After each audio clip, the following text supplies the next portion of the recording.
नमामीश्वरं सच्चिदानन्दरूपं रसकुण्डलं गोकुले विराजमानम् यशोदाभियोलुकलाब्धावमानम्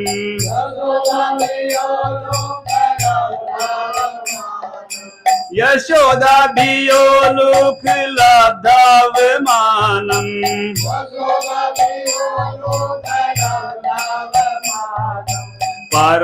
परमसतन्ततो द्रुत गोप्या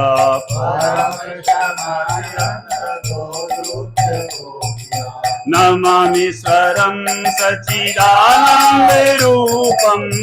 रसकुण्डलं गोकुले विराजमानम् नमामीश्वरं सच्चिदानन्दरूपं रसकुण्डलं गोकुले विराजमानम् रुदन्तं मुहुनेत्रयुग्मं भजन्तं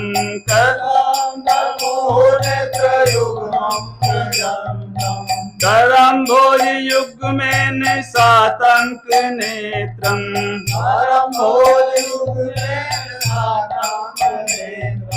रुदन्तु मुहुनेत्रयुग्मं भजन्तम्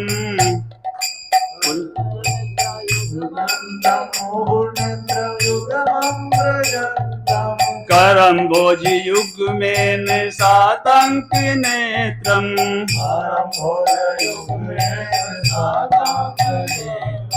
मुहुश्वासकं त्रिरेखाङ्ककण्ठा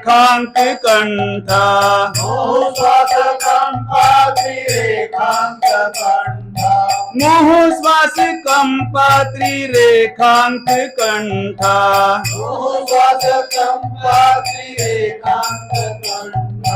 स्थितदेव दामोदरं भक्तिभद्रम्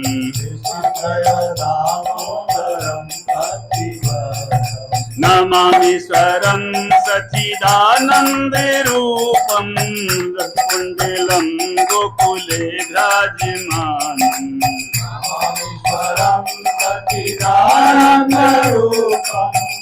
रसकुण्डलं गोकुले विराजमानम् इति दृक्स्वलीला धीरानंद कुंडे स्वघोषं निभजन्तम् आख्यापयन्तम् इति दृक्स्वलीला धीरानंद कुंडे स्वघोषं निभजन्तम् आख्यापयन्तम् इति दृक्स्वलीला धीरानंद कुंडे स्वघोषं निमज्जन्तम् आख्यापयन्तम् सलीला धीरानंद कुंड स्वघोषं निमज्जन्तम् आख्यापयन्तम् तदीये सुगासे तु भक्तैर्जितत्वम्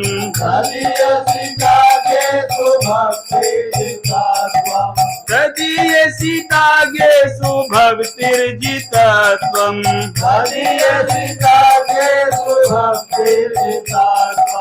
पुनः प्रेम तत्सतं सतावर्ति वन्दे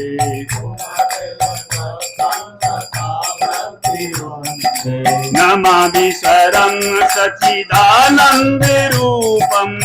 रसकुण्डलं गोकुले विराजमानम् नमामीश्वरं सच्चिदानन्दरूपं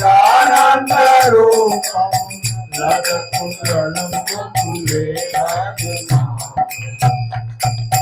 वरं देव मोक्षं न मोक्षावधिं वा न चारणदेव मोक्षं न मोक्षावधिं न चारणं वर्णेयं वरेशादपीह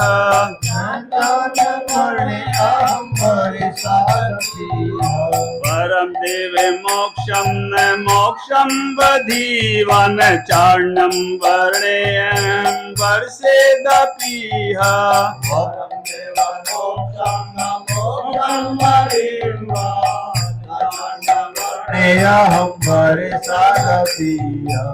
इदं देव पूर्णाति गोपाल बालम्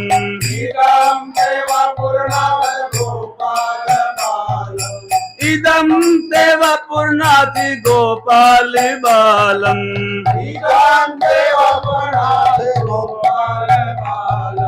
सदा में मनस्या विरास्तां की मन्यै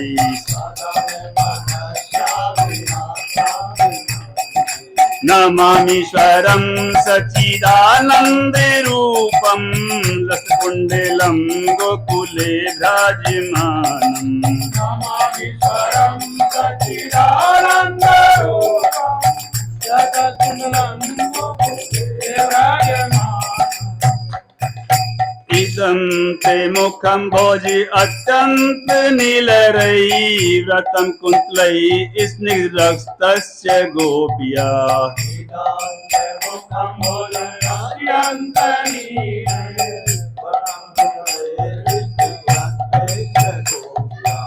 इदं ते मुखं भोजम् अत्यन्त नीलरै व्रतं कुन्तलै स्निग्धस्तस्य गोप्या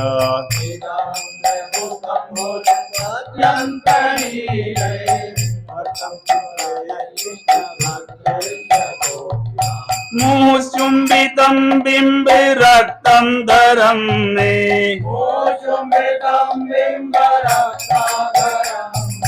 मुचुम्बितं बिम्बरक्ताधरं मे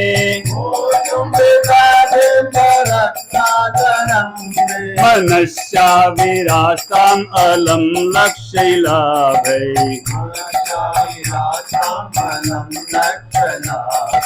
नमामीश्वरं सच्चिदानन्दरूपं लसकुण्डलं गोकुले विराजमानम् नमामीश्वरं सच्चिदानन्दरूपं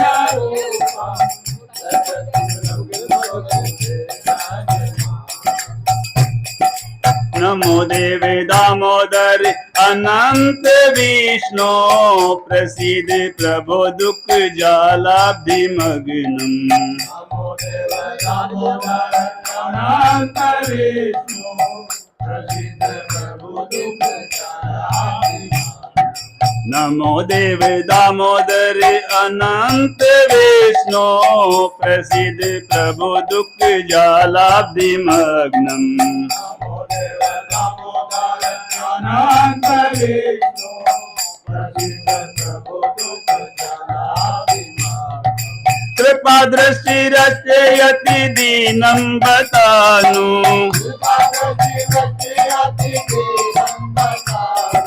कृपा दृष्टि रचयति दीनं बतानु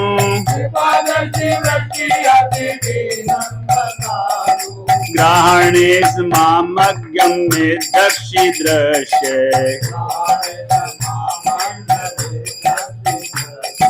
नमामीश्वरं सच्चिदानन्दरूपं लसकुण्डलं गोकुले विराजमानम्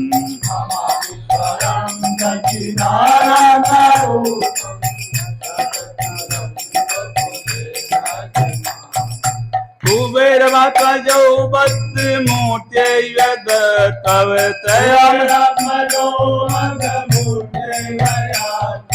त्वयामोचितौ भक्ति भाजो क्रतो च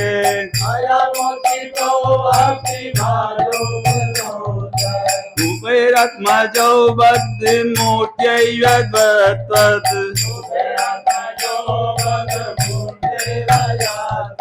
त्वचामोचितौ भक्ति भाजो क्रतो च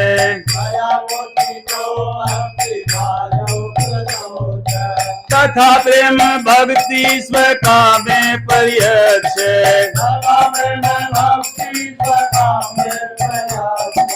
तथा प्रेम भक्ति स्वकामे पर्यक्ष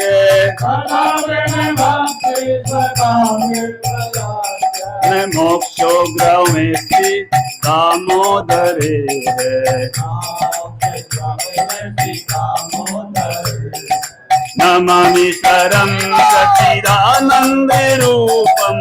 लसकुण्डलं गोकुले विराजमानम् नमामीश्वरं सच्चिदानन्दरूपं लसकुण्डलं गोकुले विराजमानम् नमस्तस्तु धाम्ने स्फुरदीप्ति धाम्ने तदियोदरायाथ विश्वस्य धाम्ने नमस्तु धाम्ने स्फुरदीप्तिधाम्ने तदियोदरायाथ विश्वस्य धाम्ने नमस्तस्तु धाम्ने स्फुरदीप्ति धाम्ने तदियोदरायाथ विश्वस्य धाम्ने नमस्तु धाम्ने स्फुरदीप्तिधाम्ने तदियोदरायाथ विश्वस्य धाम्ने नमो राधिकाय त्वदीया प्रियाय नमो राधिकाय त्वदीया प्रियाय नमो राधिकाय त्वदीया प्रियाय नमो राधिकाय त्वदीया प्रियाय नमो आनंद लीलाय देवाय तुभ्यम्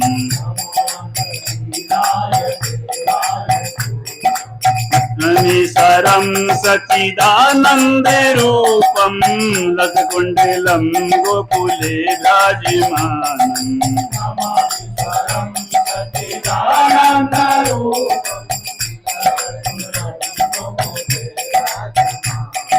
यशोदा दियो लोक लब्धावमानम्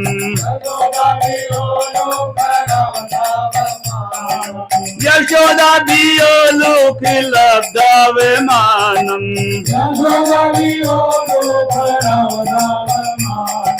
परमसंतं तत्तो द्रुप्त गोप्या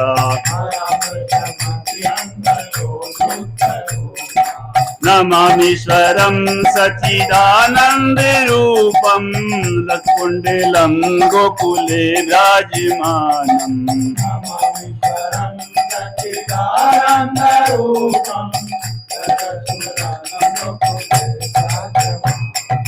हरे कृष्णा कृष्णा कृष्णा हरे हरे हरे राम राम राम हरे हरे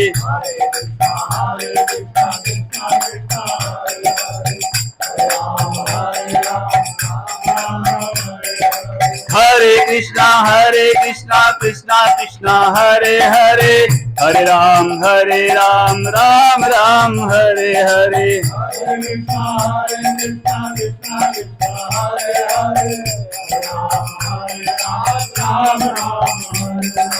हरे कृष्णा कृष्णा कृष्णा हरे हरे हरे राम राम राम हरे हरे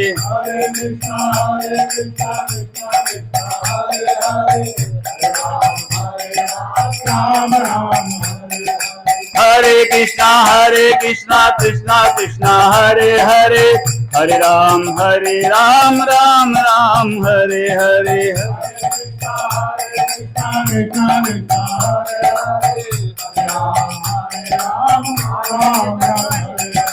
हरे कृष्णा कृष्णा कृष्णा हरे हरे हरे राम राम हरे हरे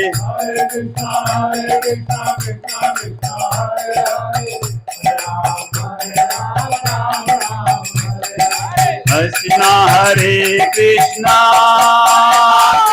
कृष्णा हरे हरे हरे राम राम राम हरे हरे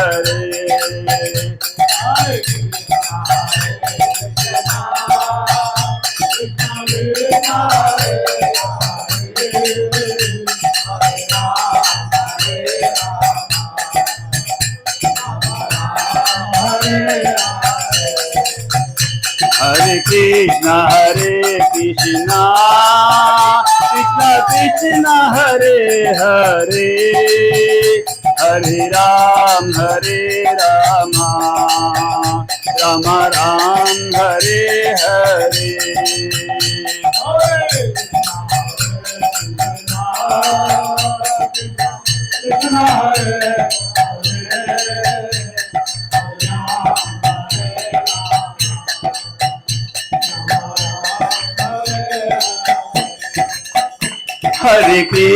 हरे कृष्णा कृष्णा कृष्णा हरे हरे हरे राम राम राम हरे हरे।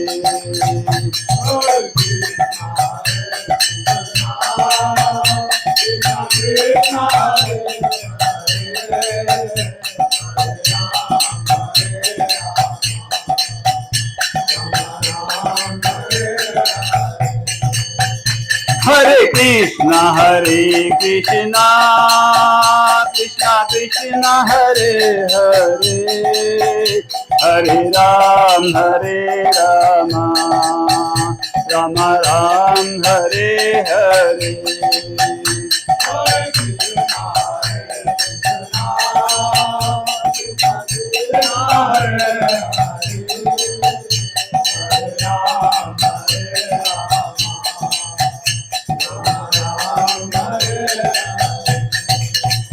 हरे कृष्णा कृष्णा कृष्णा हरे हरे, हरे राम हरे हरे। ॐ अज्ञानतिमिरान्धस्य ज्ञानाञ्जनशलाकया चक्षुरुन्मीलितं येन तस्मै श्रीगुरवे नमः। श्रीचैतन्यमनोभीष्टं स्थापितं येन भूतले स्वयं रूपः कदा मह्यं ददाति स्वपदान्तिकं। वन्देऽहं श्रीगुरोः श्रीयुतपदकमलं श्रीगुरून् वैष्णवांश्च श्रीरूपं साग्रजातं सहगणरघुनाथान्वितं तं सजीवं साद्वैतं सावधूतं परिजनसहितं कृष्णचैतन्यदेवं श्रीराधाकृष्णपादान् सहगणललिता श्रीविशाखान्वितांश्च।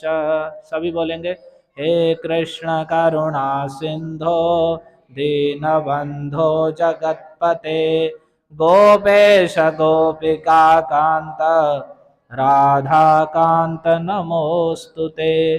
तप्त कांचन गौरांगी राधे वृंदावनेश्वरी वृषभानुसुते देवी प्रणमामि हरिप्रिये।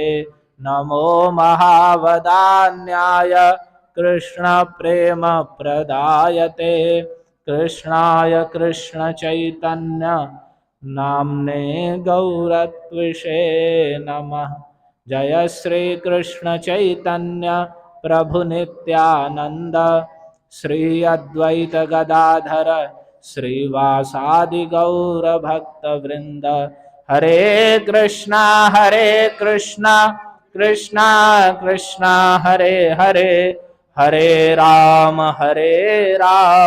राम राम हरे हरे। ओम नमो भगवते वासुदेवाय।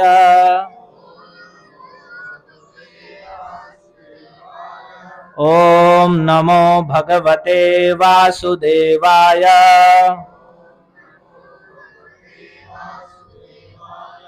ओम नमो भगवते वासुदेवाय।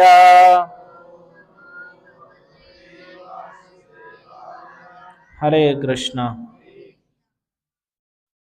आप सभी का स्वागत है। अब धीरे धीरे कार्तिक का पावन महीना एक पक्ष बीत गया है, अगले पक्ष के भी 6 दिन हो गए हैं। आज षष्ठी तिथि है। तो हम सभी बड़े सौभाग्यशाली हैं जो कार्तिक के महीने में भगवान दामोदर को एक साथ मिलकर दामोदर अष्टकम का गान करते हुए और दीपदान कर रहे हैं, और फिर भगवान की कथा का भी और भक्ति संबंध विषयों के विषय में श्रवण कर रहे हैं। तो हमने परसों प्रभुपाद का तिरोभाव दिवस था। ऐसी भक्ति वेदांत स्वामी प्रभुपाद, सबके नाम अवश्य ही स्मरण होना चाहिए कि जो कुर्सी पर चित्र रखा है अंदर, उनका नाम है अभय चरणारविंद भक्ति वेदांत स्वामी प्रभुपाद। वे ही आचार्य हैं जिन्होंने पूरे विश्व में भगवान की भक्ति का, हरे कृष्ण कीर्तन का प्रचार किया है। और आज आप एक नया भी चित्र देख रहे हैं, जहाँ प्रभु जी अभी खड़े हैं। छोटा सा चित्र है जिसमें बाहर की ओर रखा हुआ।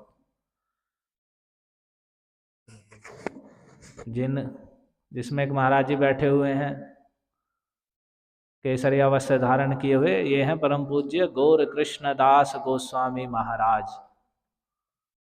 इनका भी आज तिरोभाव दिवस है। इन्होंने यहाँ पर भी कथा कही है। गुरु महाराज पहले परम पूज्य राधा गोविंद गोस्वामी महाराज कथा कहते थे, उसके बाद परम पूज्य गौर कृष्णदास गोस्वामी महाराज कथा कहते थे।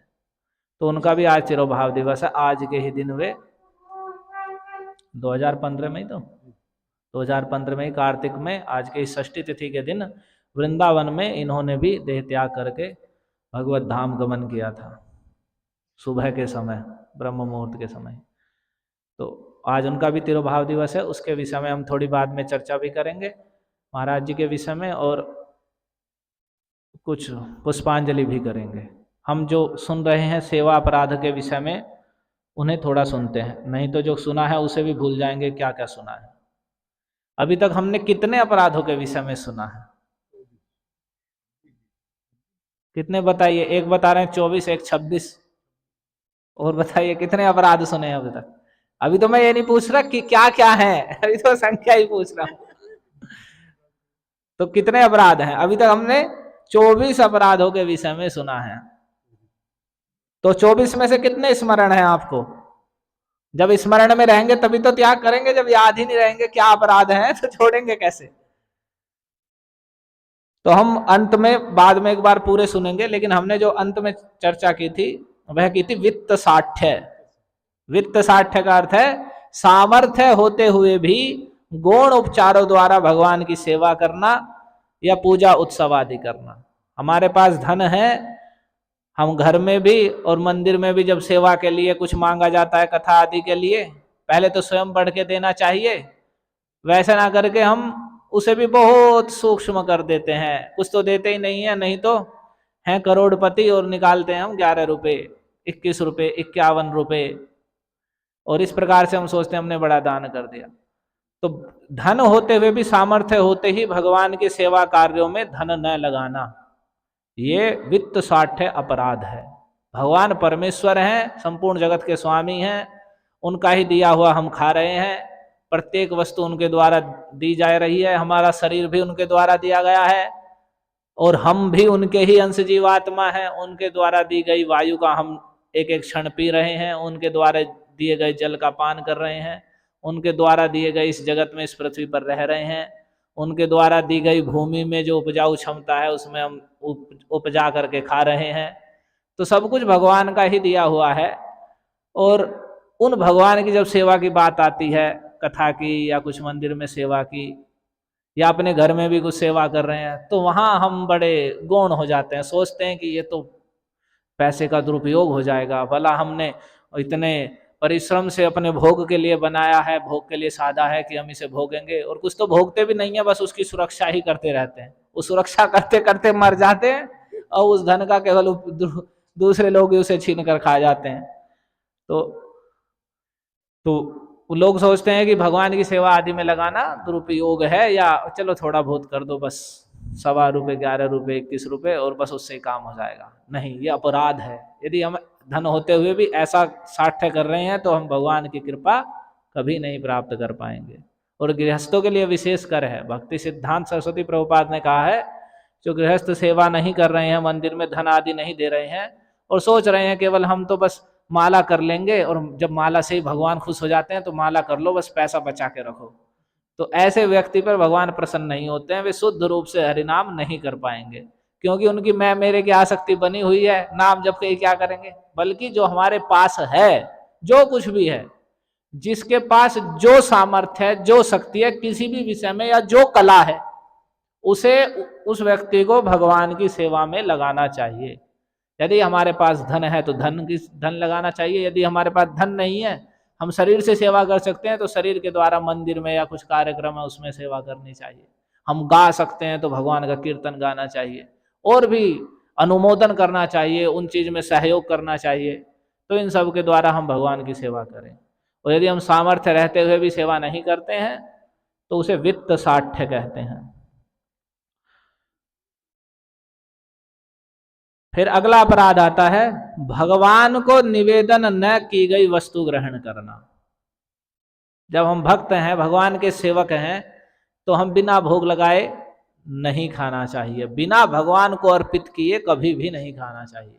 कुछ भी वस्तु हम खा रहे हैं वो सबसे पहले भगवान को भोग लगनी चाहिए। घर में है, घर में भोग लगाइए। और कभी हम बाहर भी हैं, ऐसी जगह है कि हमारे पास श्री विग्रह नहीं है, वही घर तो हम भोग हैं भगवान जी के, जहाँ पूजा करते हैं वहाँ भोग लगाएं, मंदिर में भोग लगता है वहाँ। लेकिन हम ऐसी जगह भी हैं कि वहाँ ऐसे भोग नहीं लगा सकते, तो भगवान का स्मरण करके वहाँ भी भगवान को अर्पित करके ही खाना चाहिए। ऐसे नहीं बस लिया और खा लिया, क्योंकि हर समय एक भक्त का कर्तव्य है कि वह भगवान का प्रसाद ही खाए। तो बिना भगवान को भोग लगाए कुछ भी खा लेना भी एक अपराध के अंतर्गत है।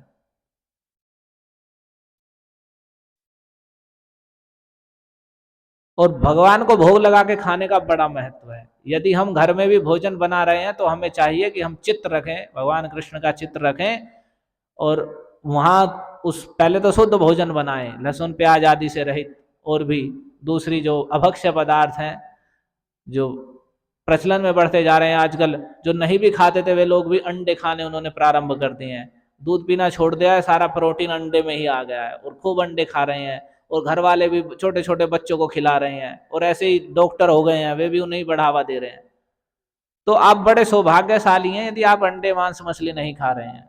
आप समझिए दुनिया में मतलब गिने चुने लोगों में से हैं यदि आप मांस भक्षण नहीं कर रहे हैं, क्योंकि पूरे विश्व भर के सभी लोग मांस भक्षण ही कर रहे हैं। केवल दूसरे जीवों को मारकर उन्हें खाने से ही अपना पेट भर रहे हैं। केवल भारत भूमि में गिने चुने लोग हैं, या कहीं जो भक्त बन गए हैं वे, वो भी उत्तर भारत में ही। आप दक्षिण भारत में बिहार की ओर चले जाइए, और दक्षिण भारत में चले जाइए तो लगभग सब लोग मांस भक्षण करने वाले हैं। कोई चाहे कोई ब्राह्मण हो, क्षत्रिय हो, वैश्य हो, शूद्र हो, कोई भी, सब खा रहे हैं। तो यहाँ के उत्तर भारत के तो वे सब लोग श्रेष्ठ हैं यदि मांस भक्षण नहीं कर रहे। वे उन दूसरी जगहों के जो ऐसे लोग हैं मांस भक्षण कर रहे हैं, चाहे वे कितने श्रेष्ठ जाति के हों, उनसे 1000 गुने श्रेष्ठ हैं। तो ऐसे अभक्ष्य पदार्थों को छोड़कर हम जो भी खा रहे हैं, ये भी नहीं कि हम तो सात्विक खाते हैं और ऐसे ही खा लेते हैं, नहीं। हमें पहले तो इस घर में भोजन बना रहे हैं तो बिल्कुल स्नान आदि करके पवित्रता पूर्वक बनाना चाहिए, क्योंकि जब हम पवित्रता से बनाएंगे तभी तो भोग लगाएंगे। और क्या गंदे सुंदे जैसे ही हैं और वैसे ही बना देंगे झूठा कूटा।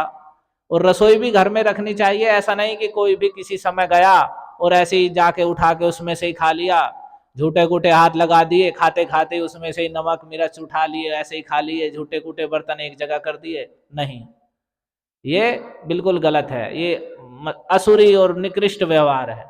जो रसोई है, रसोई का अर्थ है बिल्कुल पवित्र, ना तो उसमें बैठकर खाना चाहिए और ना ही उसमें झूठे बर्तन ले जाने चाहिए, ना ही झूठे मुंह या झूठे हाथों से उसमें प्रवेश करना चाहिए। जो भी भोजन बनाया है बिल्कुल शुद्ध, किसी यहाँ तक कि भगवान को बनाया हुआ भोजन है तो किसी बाह्य या जो भक्त नहीं है या अन्य किसी पशु पक्षी कुत्ते आदि की दृष्टि से भी उसे बचाना चाहिए। और अपने आप भी अगर हम भोजन कर रहे हैं तो इन चीजों का ध्यान रखना चाहिए। ये नहीं कि आगे कुत्ता बैठा है और जीभ लगा के एक टक लगा के देख रहा है और हम खड़े वहां खा रहे हैं, तो ये सब दोष युक्त है। तो उसमें भी हम पवित्रता से घर भोजन बनाए स्नान आदि करके। ये नहीं कि बस सुबह उठे और रसोई में घुस गए और कुछ भी बनाया खा लिया और फिर दोपहर को नहा रहे हैं। ये आसुरी सभ्यता है कि सुबह उठे और बस चाय बिस्कुट खा लो, रसोई में जाओ झूठे कूटे, जैसे ही जूते चप्पल कहीं भी पहन के घूम रहे हैं वही लेकर के घर में रसोई में घूम जा रहे हैं। तो ये सब अपवित्रता है। और इस अपवित्रता को जब हम दूर नहीं करेंगे तो वो सब हमारे भोजन में भी आएगी और हमारे शरीर में मन में वैसे ही रहेगी अपवित्रता। वैसे ही तमोगुण रजोगुण आलस्य प्रमाद क्रोध लोभ यही बढ़े रहेंगे।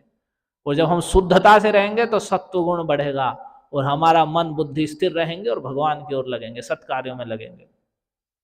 तो बड़ी पवित्रता से हमें भोजन बना करके और उसमें तुलसी के पत्र डाल के भगवान का चित्र रखना चाहिए अपने घर में, और उससे भगवान के सामने अलग से भगवान के थाली कटोरी गिलास रखने चाहिए और भगवान को अर्पित करना चाहिए। भगवान के सामने रखकर 3 बार हरे कृष्ण महामंत्र बोल करके हरे कृष्ण कृष्ण कृष्ण हरे हरे, हरे राम राम राम हरे हरे। और भगवान से प्रार्थना करनी चाहिए त्वदीयं वस्तु गोविंद तुभ्यमेव समर्पये, कि हे भगवान हे कृष्ण ये आपकी ही दी हुई वस्तु है और आपको ही समर्पित कर रहे हैं।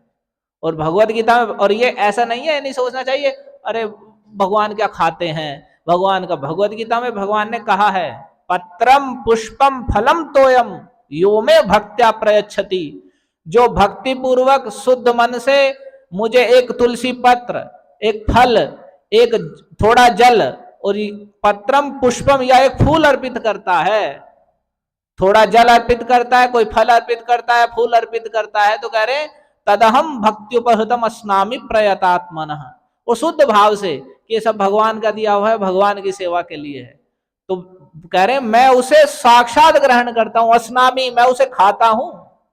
यदि कोई भक्ति से भगवान के सामने तुलसी पत्र आदि धारण करके और भगवान से प्रार्थना करता है, कृष्ण आपकी दी हुई वस्तु है, आप ही से आप ग्रहण कीजिए, हमें अपना उच्छिष्ट, अपनी झूठन प्रदान कीजिए, तो ऐसे जब प्रार्थना करते हैं तो भगवान भगवद गीता में कहे हैं जो भक्ति पूर्वक मुझे कुछ भी अर्पित करता है तो मैं उसे साक्षात ग्रहण करता हूं। बिल्कुल ये सत्य बात है। तो हमारा कार्य अर्पित करना, और भगवान ऐसे हैं, और भगवान भाव को ही ग्रहण करते हैं। आपने एक दिन सुना भावग्राही जनार्दना, भाव सहित हमें कार्य करना है कि हम भगवान के लिए लेकर जा रहे हैं, शुद्ध लेकर जाएंगे और भोग लगाएंगे, और उसके बाद 2-4 मिनट रखें, ऐसा रखें कि भगवान के सामने कुछ पर्दा हो या एक कमरा है, अब कमरे से बाहर आ जाएं या कुछ पर्दा लगा दें, और 2-4 मिनट के बाद फिर ताली बजा करके हरि नाम बोल करके हरे कृष्ण महामंत्र बोल के फिर उठा के लाएं और उसे फिर भोजन में, सारे भोजन जो है उसमें मिला दें। उससे पहले कोई भी ना खाए, यह भी अपराध आएगा कि जिस वस्तु को पहले किसी ने खा लिया है उस वस्तु को भगवान को भोग नहीं लगाना है। ये नहीं कि हमने पहले खा लिया और फिर भगवान को भोग लगाने जाएंगे। सबसे पहले कोई भी वस्तु, कुछ बाजार से फल ला रहे हैं, कुछ भी ला रहे हैं, पहले भगवान को भोग लगाना है। और ये अभ्यास करना चाहिए, घर में बच्चों को अभ्यास कराना चाहिए कि वे बचपन से ही, उन्हें भेजना चाहिए कभी कभी भोग लगाने के लिए, ऐसे ऐसे भोग लगाना है। तो इस प्रकार से जब हम भगवान का भोग लगा प्रसाद खाएंगे तो उसके विषय में भगवद गीता में कहा गया है यज्ञ शिष्टासिनः संता मुच्यन्ते सर्वकिल विषयी, जो भगवान को भोग लगा हुआ प्रसाद खाते हैं वे सभी प्रकार के पापों से मुक्त हो जाते हैं। और जो भोग लगाकर नहीं खा रहे हैं तो कह रहे हैं भुंजते ते त्वघम पापा ये पचन्त्यात्म कारणात्, जो केवल अपने लिए ही पचा रहे हैं, भोजन पका रहे हैं और बस खा रहे हैं, तो कह रहे हैं वे समझो पाप ही खा रहे हैं। भुंजते ते त्वघम, वे साक्षात पाप ही खा रहे हैं और वे स्वयं भी पापी ही हैं यदि वे भगवान को बिना अर्पित किए हुए खा रहे हैं। देखिए भगवान ग्रहण भी कर लेते हैं और वस्तु भी कम नहीं होती और फिर भी हम भोग नहीं लगाते हैं। वैसे तो कहते हैं भगवान क्या खाते हैं, और भगवान अगर खाने लग जाए फिर तो कोई भी भोग नहीं लगाएगा, ये तो और खर्चा बढ़ गया है। तो भगवान उसे ऐसे ही ग्रहण कर ले रहे हैं, उन्हें पता है, क्योंकि अगर एक टुकड़ा भी खा लेंगे तो कल से ही भोग लगाना बंद कर देंगे कि ये तो झमेला बढ़ गया। बिना कुछ खाए हुए ही लोग नहीं रखते। यहाँ देखते हैं कितने लोग गोपाल जी ले आते हैं जहां तहां से, पहले तो भावुकता में, और फिर यहाँ मंदिर पे छोड़ छोड़ के चले जाते हैं क्योंकि उनसे उन्हें ऐसे भी भोग नहीं लगता, जबकि भगवान खा नहीं रहे हैं फिर भी उन्हें भारी लगता है वो कि हम कैसे भोग लगा देंगे। तो भगवान प्रेम से दी गई हर एक वस्तु को ग्रहण करते हैं क्योंकि वे सर्वांतर्यामी हृदय में बैठे हुए हैं। आप उन्हें भोग लेकर चल रहे हैं, बस उन्होंने जान लिया कि मुझे भोग लगाने आ रहा है।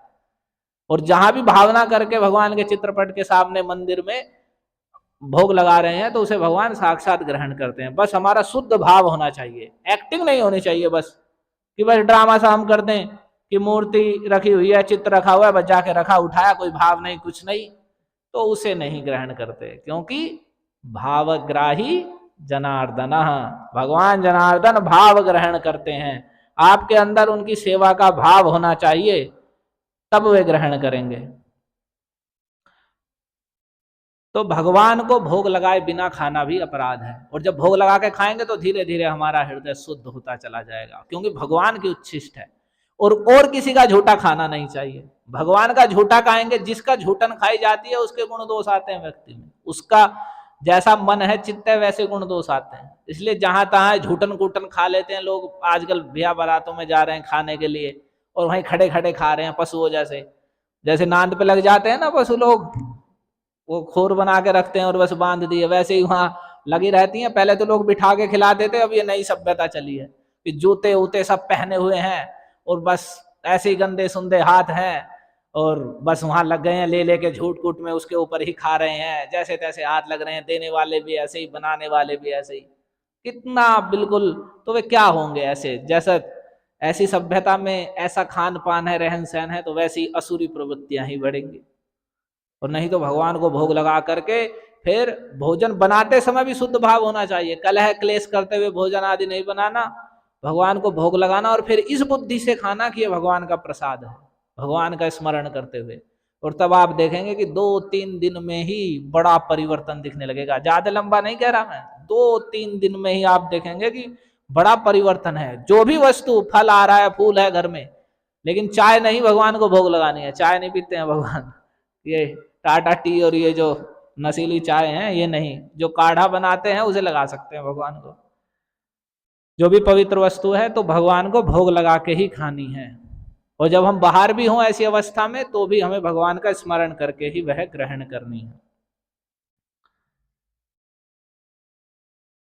फिर ऋतु तथा समय के अनुसार प्राप्त हुए फल या द्रव्य भगवान को भोग न देना, ये बड़ी बात है। हर ऋतु में एक अलग फल होता है, अलग सब्जी होती है, अलग मिठाई भी चलती है, कभी घेवर का सीजन आ जाता है तो कभी किसी और चीज का। तो जिस ऋतु का, जिस देश या जिस स्थान पर हम हैं, जो भी फल फूल आ रहा है, तो एक भक्त का कर्तव्य है वो सबसे आए तो अपने खाने से पहले सबसे पहले भगवान को निवेदित करना। जैसे मान लिया गन्ना भी आया है तो गन्ना भी पहले भगवान को निवेदित होना चाहिए। इसलिए कहीं ऐसा नियम करते हैं, जैसे गोवर्धन पे भी रखते हैं, उसका भी उद्देश्य यही है कि भगवान को पहले निवेदित होगा, उसके बाद हम ग्रहण करेंगे। और ऐसे कितने लोग हैं, या तो गोवर्धन पूजा या इसके बाद देवोत्थान की जो एकादशी आएगी उसके बाद ही वो गन्ना खाते हैं, नहीं तो पहले नहीं खाते।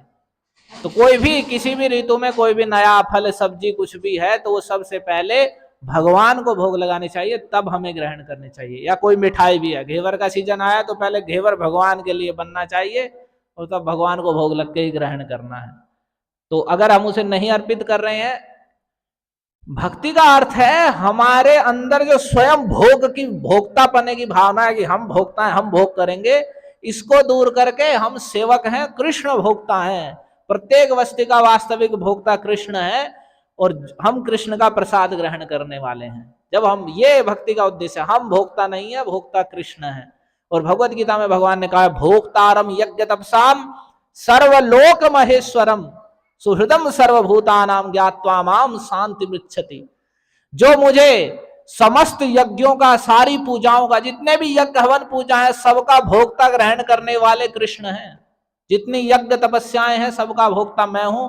और सर्वलोक महेश्वरम, संपूर्ण लोकों का, जितने भी लोक, पृथ्वी लोक, ऊपर के जितने स्वर्ग लोक, जनलोक, तपलोक, ब्रह्मा जी का सत्यलोक, और नीचे के अतल, वितल, सूतल, तलातल, महातल, रसातल, पाताल, जितने भी नीचे के लोक हैं, सारे लोकों के अलग अलग ईश्वर हैं। उन लोकों के ईश्वरों के भी ईश्वर महेश्वर भगवान श्री कृष्ण हैं। और ऐसा होने पर भी वे घमंडी नहीं है कि वे इतने बड़े ईश्वर हैं तो वे किसी से नहीं मिलते हैं। कह रहे सुहृदम सर्वभूतानाम, सभी जीवों के सुहृद हैं, सच्चे हितैषी हैं, उनके सच्चे प्रिय मित्र सखा बंधु हैं, और सबके हृदय में इसलिए परमात्मा रूप से निवास करते हैं। तो भगवान कह रहे हैं जो इस रूप में मुझे जानता है कि कृष्ण ही सर्वेश परमेश्वर हैं और संपूर्ण यज्ञ तपस्या पूजा आदि के वे ही भोक्ता हैं, वो सभी जीवों के सच्चे हितैषी प्रेमी मित्र बंधु हैं, तो ज्ञात्वा माम शांति मृच्छति, तो वह सारे दुख क्लेशों से परम शांति को और परम सुख को प्राप्त करता है। तो हमें यही जानना है, भक्ति का अर्थ है कि हम भोक्ता नहीं है, कृष्ण भोक्ता हैं और हम कृष्ण के सेवक हैं, कृष्ण की झूठन खाने वाले। इसलिए जो भी कुछ वस्तु है पहले कृष्ण को अर्पित होगी।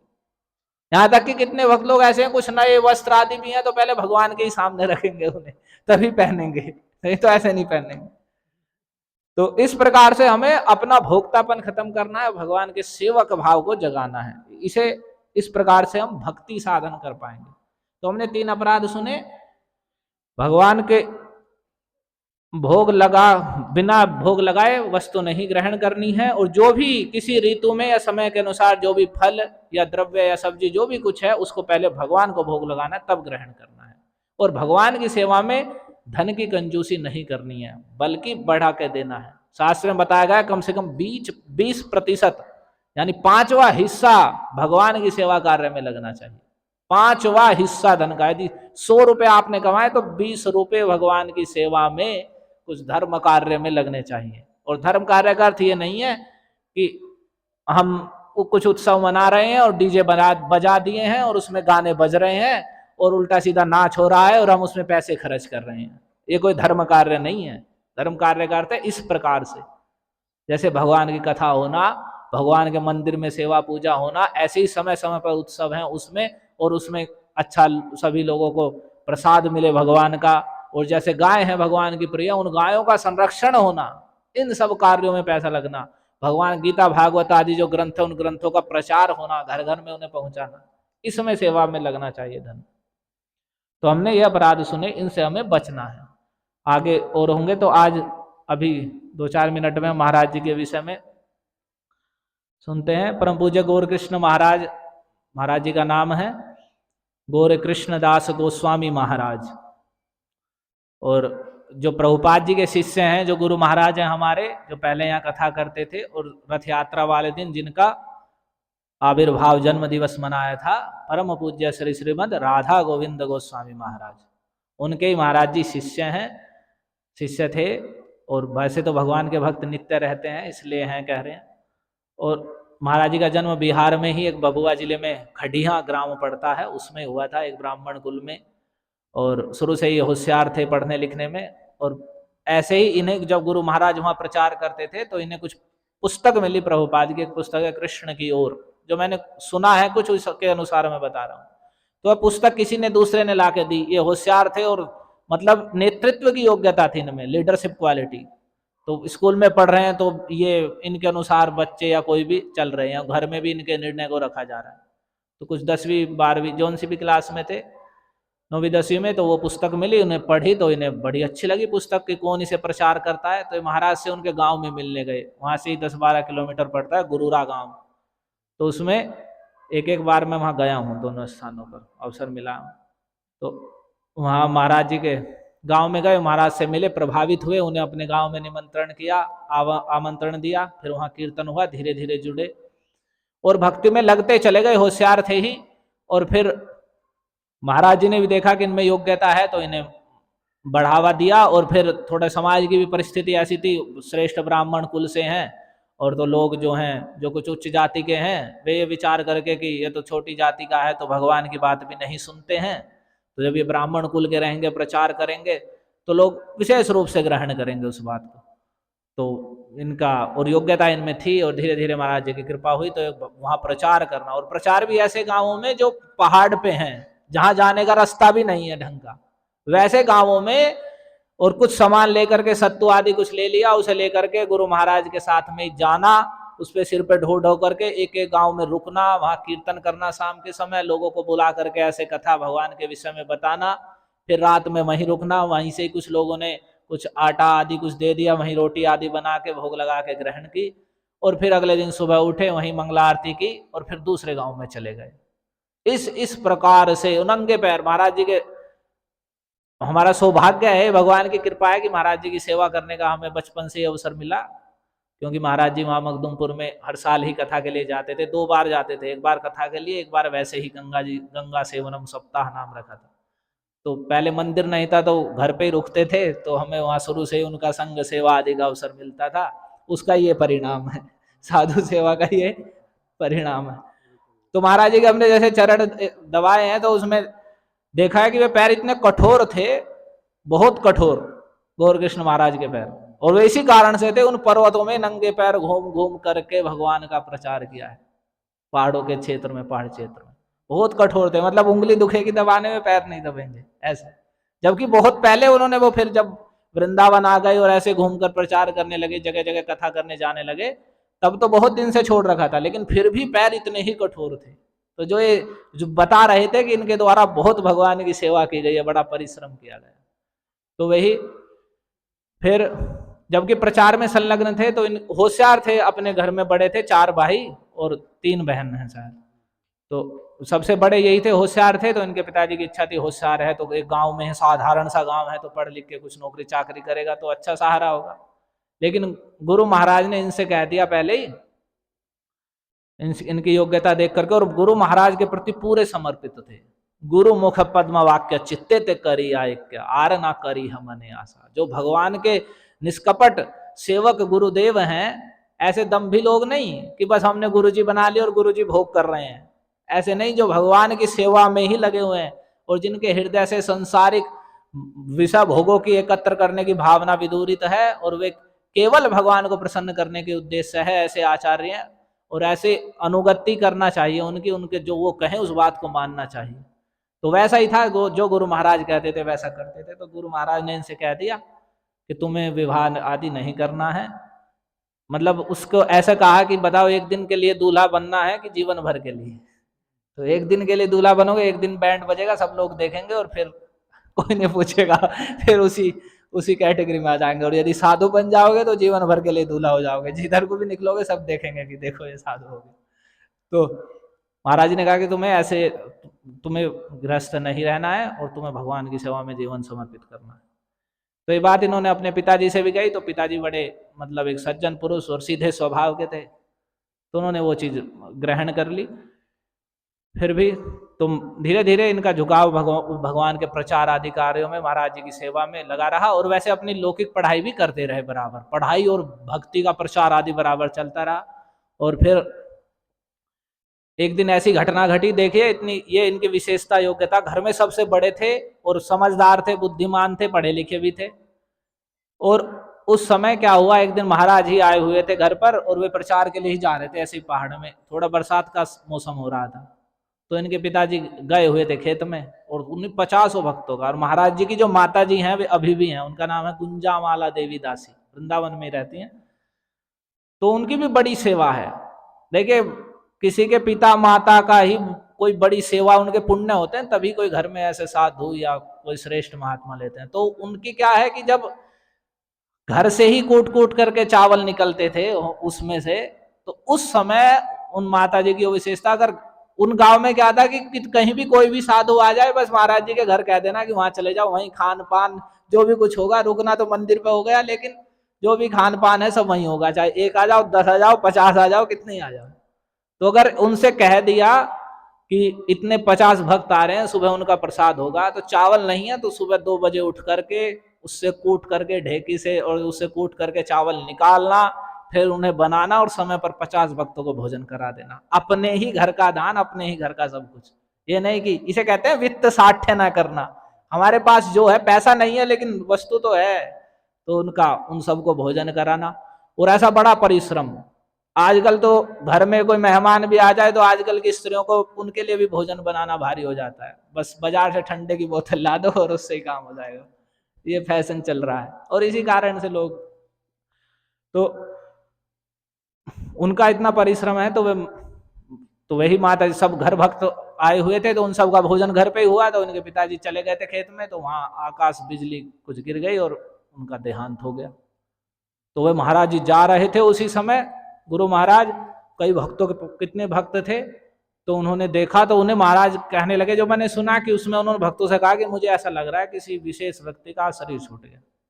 तो कुछ देर में पता चला कि महाराज जी के जो पिताजी हैं उनका ही देहांत हो गया। तो बड़ा महाराज जी को वो लगा, फिर वो यात्रा स्थगित कर दी। फिर उनका अंतिम संस्कार आदि किया गया। वहां से जो बनारस है, काशी निकट पड़ता है, तो वहां संस्कार के लिए जाते हैं। तो उसके बाद भी महाराज जी की वो विशेष था कि निर्णय नहीं बदला। एक घर के बड़े व्यक्ति हैं और ऐसा होगी घटना, जो पिताजी अब वही चले गए, अब इनके ऊपर है सारा। दूसरे तो कार्य ही करेंगे लेकिन निर्देशन तो इनका ही रहेगा। और घर में और भी हैं, बहन है और भाई भी हैं छोटे, लेकिन फिर भी वैसे ही भक्ति का क्रम चलता रहा। और घर की जो एक बड़ा व्यक्ति होने के कारण जो निर्देश, दिशा निर्देश और कुछ सहायता करनी, वो भी बराबर चलती रही। और फिर बाद में वैसा करते हुए भी, फिर भी बाद में इन्होंने ब्रह्मचारी मतलब मायापुर जाके गुरु महाराज की आज्ञा से लाल वस्त्र धारण कर लिए गृह त्याग के। और सब प्रकार से मतलब उनको भी निर्देश देते रहे जीवन में। उन्हें भी ऐसा नहीं लगा कि अब ऊपर कोई नहीं है, क्योंकि वे सब भक्त थे। अगर कोई वैसे विषयी व्यक्ति हो तो छोड़ना बनता भी है भगवान की सेवा में कि छोड़ दो, लेकिन अगर भक्त ही हैं तो उन्हें छोड़ना भी एक दोष हो जाता है। तो उनका भी निर्देशन करते रहे और फिर भगवान की भक्ति में प्रगति करते रहे। और फिर धीरे धीरे महाराज जी का सब जगह कथा करने के लिए जाने लगे। यहाँ भी कथा की है महाराज जी ने। कितने साल की है? कई साल, 3-4 साल महाराज जी कथा हुई है। और यहाँ का विशेष योगदान ये है कि यहाँ जब कथा उथा सब बंद होने जा रही थी तो महाराज जी ने ही प्रेरणा करके कुछ भक्तों को, जो कुछ वरिष्ठ भक्त वे उदासीनता दिखा रहे थे, तो महाराज जी ने ही प्रेरणा की कि नहीं, जो नए हैं, युवक हैं, जिनमें उत्साह है, वे तुम करो। ये मत सोचो कि वे लोग ही करेंगे तभी कुछ होगा, नहीं, तुम आगे बढ़ के करो। तो उनकी ये प्रेरणा है, यानी प्रेरणा स्रोत है कि तुम करो, और ये भगवान की कथा कीर्तन ऐसे ही होना चाहिए।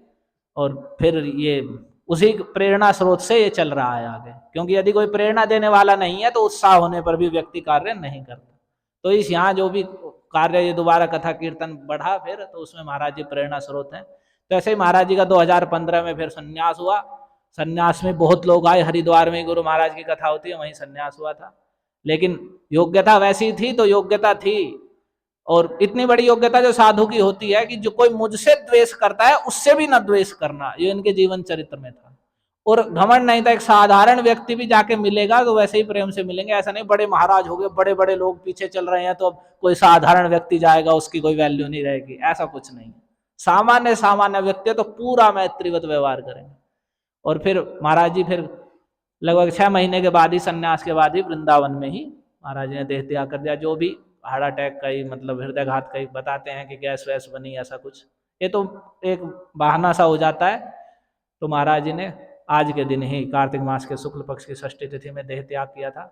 तो महाराज जी के हम सभी एक तरीके से वे यहाँ के शिक्षा गुरु भी हैं। उन्होंने इतने दिन शिक्षा दी और निर्देश दिया और प्रोत्साहन दिया, और हम पर निजी रूप से मेरे ऊपर महाराज जी का संग की, उनकी सेवा का बड़ा अवसर मिला। तो आज उनके तिरोभाव दिवस पे उनकी गुण महिमा गाना हमारे लिए अत्यावश्यक है उनकी। और हम उनसे यही प्रार्थना करते हैं कि हम पे कृपा करें, और ऐसे ही हम भगवान की सेवा में ऐसे ही निष्कपट भाव से, भगवान की प्रसन्नता के उद्देश्य से ऐसे ही लगे रहें। तो अभी हम पुष्प हैं, सभी को फूल दिए जाएंगे, और महाराज के लिए प्रणाम का कुछ श्लोक बोलेंगे, पीछे पीछे आपको बोलना है, और महाराज के चरणों में फूल चढ़ाएंगे और फिर प्रणाम करेंगे, और फिर अपना जैसे प्रसाद लेते हैं वैसे लेंगे। हरे कृष्णा कृष्णा कृष्णा हरे हरे, हरे राम राम राम हरे हरे। परम पूज्य श्री श्रीमद गौर कृष्णदास गोस्वामी महाराज की जय। परम पूज्य श्री श्रीमद गौर कृष्णदास गोस्वामी महाराज की। परम पूज्य श्री श्रीमद राधा गोविंद दास गोस्वामी महाराज की। जगत गुरु श्रीमद अभय चरणारविंद भक्ति वेदांत स्वामी श्रील प्रभुपाद की। निताय गौर हरि प्रेमानंदे। पीछे बोलेंगे नम ओम विष्णुपादाय कृष्ण प्रेष्ठाय भूतले श्रीमते गौर कृष्ण दास गोस्वामी इति नामिने नमस्ते प्राभुपादये गौरवाणी प्रचारिणे श्रीमद् भागवती वार्ता प्रचारिणे तुभ्यं नमः। हरे कृष्णा कृष्णा कृष्णा हरे हरे, हरे राम राम राम हरे हरे। एक बार और बोलेंगे नमः ओम विष्णुपादाय कृष्ण प्रेष्ठाय भूतले श्रीमते गौर कृष्ण दास गोस्वामी इति नामिने एष पुष्पांजलि समर्पयामि। हरे कृष्णा, एक एक करके लाइन में हो जाइए, एक एक करके आराम से। हरे कृष्णा कृष्णा कृष्णा हरे हरे, कृष्णा कृष्णा हरे हरे, हरे राम राम राम हरे हरे, राम हरे हरे, हरे कृष्णा हरे कृष्णा,